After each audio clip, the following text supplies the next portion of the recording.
नमस्कार। ही पाव किलो काश्मीरी लाल मिरची घेतली आहे। ह्याचे देठ काढून घेतले आहेत।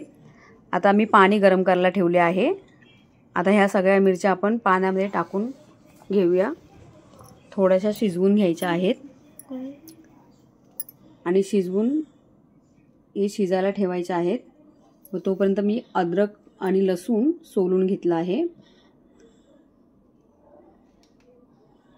आता ह्या मिरची पाण्यामध्ये बुडूपर्यंतच पाणी ठेवायचं आहे, जास्त पाणी नाही ठेवायचं आहे। आता हे अद्रक आणि लसूण, हे 2 गड्ड्या लसूण आहे आणि अद्रक आहे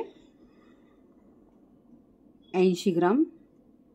आता ह्याच्यामध्ये मी हे क्रश करून घेतलं आहे। आता ह्याच्या कढईमध्ये मी तेल टाकून घेत आहे। आता आपण क्रश केलेले लसूण टाकून घेऊया। हा फक्त मिक्सरला प्लस मोडवरती फिरवून घ्यायचा आहे। हे अद्रक पण तसंच फिरवून घेतलं आहे। आता आपण परतवून घेऊया। आणि ह्या कोथिंबीरच्या दांड्या आहेत, ह्या मी बारीक कट करून घेतल्या आहेत। आता ह्या पण ह्याच्यामध्ये टाकून घ्यायच्या आहेत।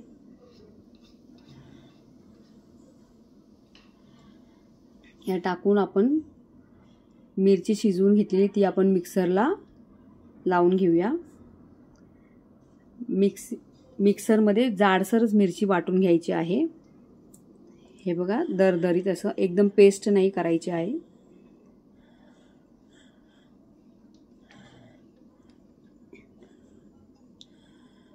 आता हे पण जे परतायला ठेवलेलं अद्रक लसूण आहे ते पण त्याचा कच्चापणा जाऊपर्यंतच आपण परतून घ्यायचे आहे।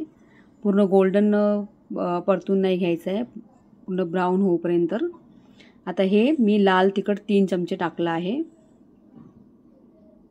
आणि काळी मिरी अर्धा चमचा ही मी वाटून घेतली होती, ही टाकूया।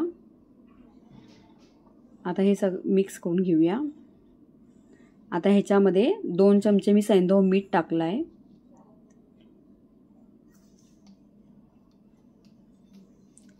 आणि 1.5 चमचा मी साखर टाकली आहे। आता हे चांगलं मिक्स करून घेऊया आपण।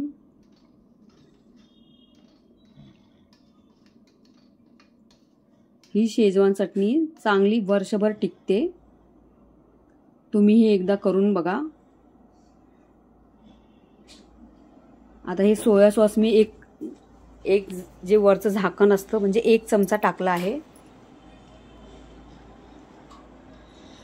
सोया सॉस टाकून झालं की नंतर व्हाईट विनेगर, हे व्हाईट विनेगर अर्धी वाटी घेतलं आहे।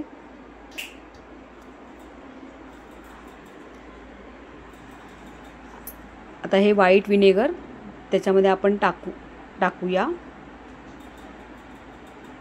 हे विनेगर आपल्या चटणीला टिकवण्यासाठी खूप मदत करतं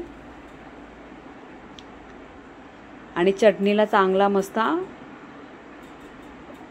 आंबटपणा सुद्धा येतो। तुम्हाला माझ्या रेसिपी आवडत असेल तर माझ्या चॅनलला सबस्क्राईब करा, लाईक करा, शेअर करा।